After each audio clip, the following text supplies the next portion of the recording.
BRS అధినేత assembly ప్రతిపక్ష నేత కేసీఆర్ అసెంబ్లీ సమావేశాలకు హాజరు కానున్నారు. 9 నెలల తర్వాత ఆయన సభ గడప దొక్కనున్నారు. కాంగ్రెస్ అధికారంలోకి వచ్చిన 2 ఏళ్లలో కేసీఆర్ కేవలం 2 సార్లే అసెంబ్లీకి వచ్చారు. చివరిసారిగా ఆయన ఈ ఏడాది మార్చిలో నిర్వహించిన బడ్జెట్ సెషన్కు అటెండ్ అయ్యారు. మార్చి 12న గవర్నర్ ప్రసంగం రోజు అసెంబ్లీకి వచ్చిన కేసీఆర్ 40 నిమిషాల పాటు సభలో గడిపారు. ఆ తర్వాత మళ్లీ అసెంబ్లీ వైపు చూడలేదు. కాళేశ్వరం జ్యుడిషియల్ కమిషన్ రిపోర్టుపై చర్చ సందర్భంగా ఆగస్టు 30, 31, సెప్టెంబర్ 1న నిర్వహించిన సెషన్కు ఆయన హాజరు కాలేదు. పాలమూరు రంగారెడ్డి ప్రాజెక్టు ఇష్యూతో ఇటీవల కేసీఆర్ తెలంగాణ భవన్లో బీఆర్ఎస్ నేతలతో సమావేశం నిర్వహించారు. ఇక తానే రంగంలోకి దిగుతానని, తోలు తీస్తానంటూ హెచ్చరించారు. ఈ క్రమంలోనే పాలమూరు రంగారెడ్డి ప్రాజెక్టు, కృష్ణా నీళ్ల వాటాలు, గోదావరి జలాలపై చర్చించేందుకు సర్కార్ అసెంబ్లీ సెషన్ నిర్వహిస్తున్నట్లు ప్రకటించింది. దీనికి సంబంధించి ఇప్పటికే ఇటు అధికార పక్షం, అటు ప్రతిపక్షాలు అస్త్రాలను సిద్ధం చేసి పెట్టుకున్నాయి. అసెంబ్లీకి అటెండ్ అయ్యేందుకు కేసీఆర్ ఆదివారం మధ్యాహ్నమే ఎర్రవల్లి ఫామ్ హౌస్ నుంచి బంజారాహిల్స్ నందినగర్లోని నివాసానికి చేరుకున్నారు. అసెంబ్లీ సమావేశాలకు కేసీఆర్ హాజరైనా కృష్ణా జలాలపై చర్చల్లో పాల్గొంటారా లేదా అనే దానిపై సందేహాలు కొనసాగుతున్నాయి. వాస్తవానికి సభను కనీసం ప్రతి 6 నెలలకోసారైనా నిర్వహించాలన్న రూల్ ఉంది.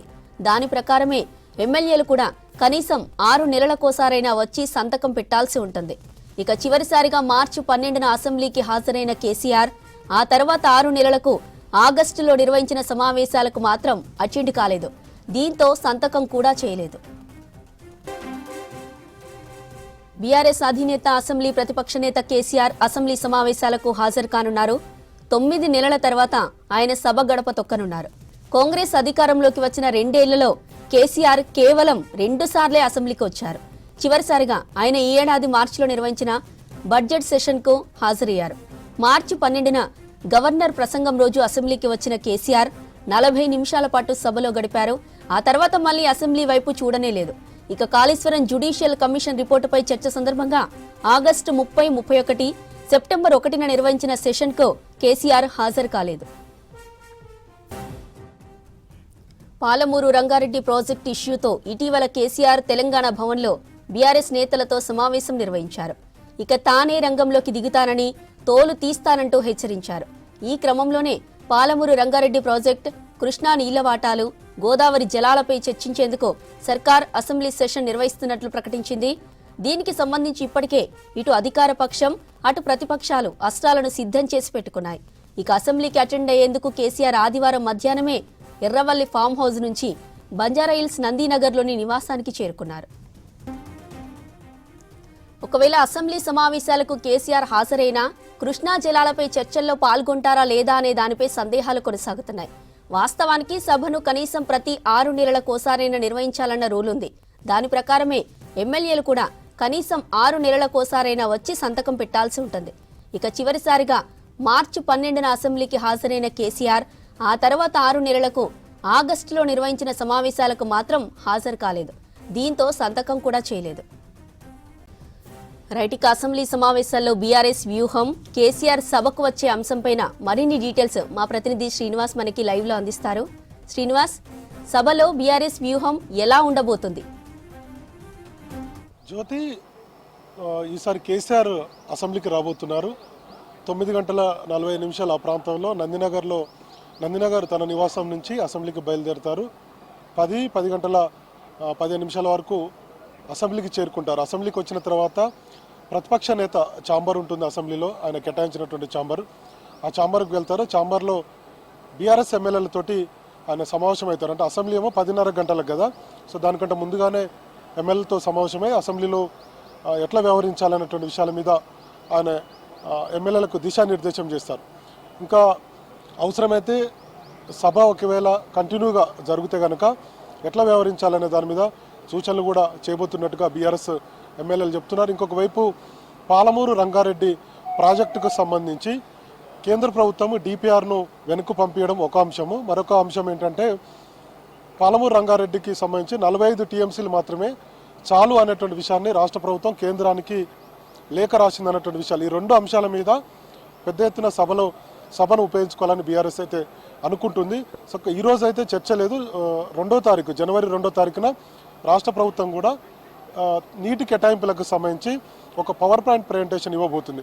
సో ఆ సందర్భంగా సభను ఉపయోగించుకొని ఏదైతే అంశాలను లేవనెత్తాలనుకుంటుందో బీఆర్ఎస్, ఆ అంశాలను ప్రజల్లోకి చేరే విధంగా ఈ అసెంబ్లీ సమావేశాలను ఉపయోగించుకోవాలనేది బీఆర్ఎస్ వ్యూహంగా కనపడుతుంది. మరోవైపు ఒక 3 బహిరంగ సభలు కూడా బీఆర్ఎస్ నిర్వహించబోతుంది. మనకు తెలిసినటువంటి విషయమే. ఈ నెల 21వ తారీఖున కేసీఆర్ ప్రెస్ మీట్లో కూడా ఈ అంశాన్ని చెప్పారు. సో ముఖ్యంగా పాలమూరు రంగారెడ్డికి సంబంధించి అన్యాయం జరుగుతున్న అన్నటువంటి విషయాన్ని కొంత ప్రజల్లోకి తీసుకువెళ్లేందుకు అటు మహబూబ్నగర్, రంగారెడ్డి, నల్గొండ ఈ 3 చోట్ల బహిరంగ సభలు కూడా ఏర్పాటు చేయబోతుంది. సో దానికంటే ముందుగానే అసెంబ్లీ సమావేశాల్లో ఈ పాలమూరు రంగారెడ్డి ప్రాజెక్టుకు జరుగుతున్నటువంటి అన్యాయం ఏదైతే జరుగుతుందని బీఆర్ఎస్ ఆరోపిస్తుందో దానికి సంబంధించి ఈరోజు అంటే ఈ అసెంబ్లీని ఉపయోగించుకోవాలనేది బీఆర్ఎస్ వ్యూహంగా కనపడుతుంది. అయితే ఈరోజు చర్చ ఉండదు. కేవలం కొన్ని బిల్లులను మాత్రమే ముఖ్యమంత్రి రేవంత్ రెడ్డి సభలో ప్రవేశపెట్టేటువంటి అవకాశం ఉంది. ఒక 2 సభ్యులు కూడా సీనియర్ సభ్యులు చనిపోయారు కాబట్టి వాళ్లకు సంతాప తీర్మానం ఉంటుంది. ఈరోజు పెద్దగా సభలో చర్చించేటువంటి అవకాశాలు ఉండవు. కానీ కేసీఆర్ మాత్రం ఈరోజు సభకు ఎందుకు వచ్చారనేది కూడా ఎందుకు రాబోతున్నారు అనేది కూడా చర్చ ఉంది. వాస్తవానికి ఈరోజు పెద్ద ఎత్తున చర్చ కూడా సభలో లేదు. ఇందాక మనం చెప్పినట్టుగా కొన్ని బిల్లులు సభలో ఇంట్రడ్యూస్ చేస్తారు. ఆ తర్వాత రానున్న రోజుల్లో దీని మీద చర్చిస్తారు. ఇంకొక వైపు ఇందాక నేను చెప్పినట్టుగా జ్యోతి 2 సభ్యులు చనిపోయి ఉన్నారు, సీనియర్ సభ్యులు. వాళ్లకు మాజీ ఎమ్మెల్యేలు, వాళ్లకు సంతాప తీర్మానం ఉంటుంది. ఆ తర్వాత బీఏసీ సమావేశం ఉంటుంది.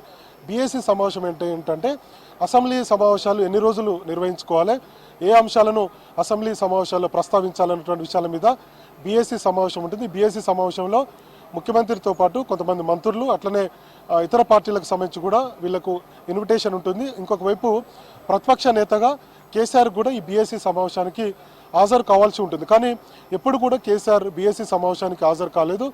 అటు హరీష్ రావు తర్వాత మిగతా బీఆర్ఎస్ నేతలు మాత్రమే, ఎవరికైతే ఇన్విటేషన్ ఉందో వాళ్ళు మాత్రమే అటెండ్ అవుతున్నారు తప్ప ఎప్పుడు బీఏసీ సమావేశానికి కేసీఆర్ కాలేదు. కానీ ఈరోజు జరిగేటువంటి అంటే అసెంబ్లీ సమావేశం ముగిసిన తర్వాత బీఏసీ సమావేశం ఉంటుంది.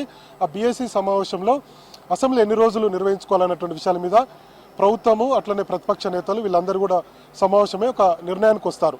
అయితే మరి జనవరి 2వ తారీఖున ఈ పాలమూరు రంగారెడ్డి కావచ్చు మిగతా ప్రాజెక్టులకు సంబంధించి రాష్ట్ర ప్రభుత్వము సుదీర్ఘంగా ఒక పవర్ పాయింట్ ప్రజెంటేషన్ ఇవ్వాలనుకుంటుంది. కాబట్టి ఒకవైపు బీఆర్ఎస్ కాంగ్రెస్ ప్రభుత్వము సాగునీటి ప్రాజెక్టులను పట్టించుకోవడం లేదా ఆరోపణలు చేస్తుంది.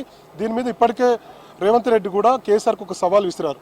మీరు ఆందోళన చేసుడు కాదు, మాట్లాడడం కాదు, మీరు ఏమన్నా ఉంటే డైరెక్ట్గా అసెంబ్లీకి రండి, అసెంబ్లీలో చర్చించుకుందాం, ప్రజలు వాస్తవాలు తెలుసుకుంటారు. అసలు పాలమూరు రంగారెడ్డికి మీరు కేటాయించిన నీళ్ళన్నీ, కేంద్ర ప్రభుత్వంతో అప్పుడు జరిగినటువంటి సంప్రదింపులు ఏంటి, కృష్ణానదిలో మీరు రాష్ట్ర విభజన జరిగినప్పుడు కేంద్ర ప్రభుత్వంతో జరిగినటువంటి ఒప్పందాలు ఏంటి, ఎట్లా సంతకాలు పెట్టారు, అప్పుడు ఉన్నటువంటి అధికారులు ఏ విధంగా సంతకాలు పెట్టారు, మనకు 299 టీఎంసీలు ఎందుకు వచ్చాయి, తర్వాత ఆంధ్రప్రదేశ్కు 512 టీఎంసీలు ఎందుకు కేటాయించారు, ఇట్లాంటి అన్ని అంశాల మీద మీరు చర్చించుకుందాం, మీరు రండి అని రేవంత్ రెడ్డి సవాల్ విసిరారు. అట్లనే మంత్రులు కూడా బీఆర్ఎస్ నేతలకు సవాల్ విసిరారు. ప్రతిపక్ష నేతగా కేసీఆర్ ఎందుకు అసెంబ్లీకి రావట్లేదు అన్నటువంటి విషయాల మీద చాలా రోజుల నుంచి కూడా మంత్రులు మాట్లాడుతున్నారు, ముఖ్యమంత్రి రేవంత్ రెడ్డి కూడా మాట్లాడుతున్నారు. సో మొత్తానికి కేసీఆర్ అయితే ఈరోజు వస్తున్నారు. కేసీఆర్ ఈరోజు అసెంబ్లీకి వచ్చిన తర్వాత మరి సభలోకి వెళ్తారా లేదంటే ప్రతిపక్ష నేత ఛాంబర్ వరకే పరిమితం అవుతారా అనేది ఇంకా మనకైతే క్లారిటీ లేదు. అయితే కంటిన్యూగా ఈ సెషన్ మొత్తం కేసీఆర్ ఈ అసెంబ్లీ సమావేశాలకు హాజరవుతారనేది కూడా క్లారిటీ అయితే రావట్లేదు. ఆయన మరి కాసేపట్లో అసెంబ్లీకి చేరుకుంటారు. చేరుకున్న తర్వాత డైరెక్ట్గా ప్రతిపక్ష నేత ఛాంబర్ ఉంటుంది, ఆ ఛాంబర్కి వెళ్తారు. ఆ ఛాంబర్లో ఎమ్మెల్యేలు కూడా ఇప్పుడిప్పుడే అసెంబ్లీకి వస్తున్నారు కాబట్టి బీఆర్ఎస్ ఎమ్మెల్యేలందరితో కూడా ఆయన సమావేశమే. ఇందాక నేను చెప్పినట్టుగా అసెంబ్లీ సమావేశాలు ఎట్లా వ్యవహరించాలి, ఏ అంశాలను ప్రజల ముందుకు తీసుకువెళ్ళాలి, అసెంబ్లీ వేదికను ఏ విధంగా ఉపయోగించుకోవాలనే దాని మీద కొంత దిశానిర్దేశం చేస్తారు.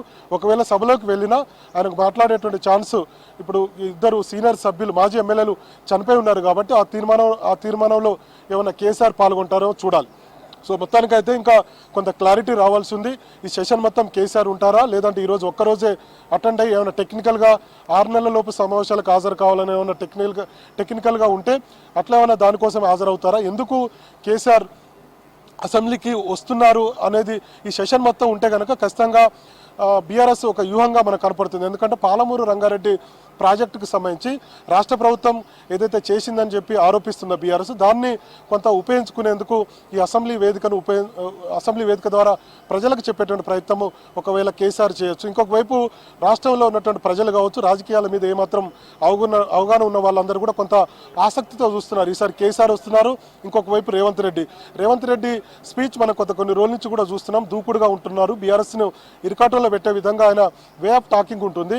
ప్రజలలో ఏ బహిరంగ సభల్లో పాల్గొన్నా కేసీఆర్ని టార్గెట్ చేస్తూ, బీఆర్ఎస్ను టార్గెట్ చేస్తూ రేవంత్ రెడ్డి స్పీచ్ ఉంటుంది. సో ఇప్పుడు అసెంబ్లీకి ఈసారి కేసీఆర్ వస్తున్నారు. మరి ఇద్దరి మధ్య ఎట్లా ఉండబోతుంది అనేది కూడా కొంత ప్రజల్లో ఆసక్తి ఉంది. కానీ ఆ స్థాయిలో అసెంబ్లీలో కేసీఆర్ ఈ సెషన్ మొత్తం ఉంటే ఖచ్చితంగా ఇద్దరికి ఒక టఫ్ ఫైట్ ఉంటుంది. ప్రతిపక్ష నేత వర్సెస్ సభానాయకుడిగా ముఖ్యమంత్రి రేవంత్ రెడ్డి. సో ఇట్లా ఉంటుంది. కానీ మరి ఆయన కంటిన్యూగా ఈ సెషన్కి వస్తే కనుక ఈ ఇద్దరి మధ్యలో నువ్వా నేనా అన్నట్టుగా ఉంటుంది. కానీ మరి కంటిన్యూగా సెషన్కు కేసీఆర్ వస్తారా లేదనేది అయితే మనకి ఇంకా క్లారిటీ లేదు, చూడాలి. మరి కాసేపట్లో కేసీఆర్ సభకు వస్తారు, ఎమ్మెల్యేలతోటి వాళ్ళ పార్టీ ఎమ్మెల్యేలతోటి సమావేశమై తర్వాత అసెంబ్లీ సమావేశాలు ఎట్లా వ్యవహరించాలి ఏందనేది ఆయన సుదీర్ఘంగా వాళ్ళకి సలహాలు సూచనలు ఇస్తారు. 10:30 గంటలకు సభ అయితే స్టార్ట్ కాబోతుంది. సెషన్కు కంటిన్యూగా కేసీఆర్ వస్తే మాత్రం కొంత అటు బీఆర్ఎస్ వర్సెస్ కాంగ్రెస్ అన్నట్టుగా సభ్యుల మధ్య ఖచ్చితంగా వాదోపవాదనలు తర్వాత ఒక టఫ్ ఫైట్ అయితే మనకు ఈ అసెంబ్లీ సమావేశాల్లో కనపడేటువంటి అవకాశాలు అయితే ఉన్నాయి. జ్యోతి.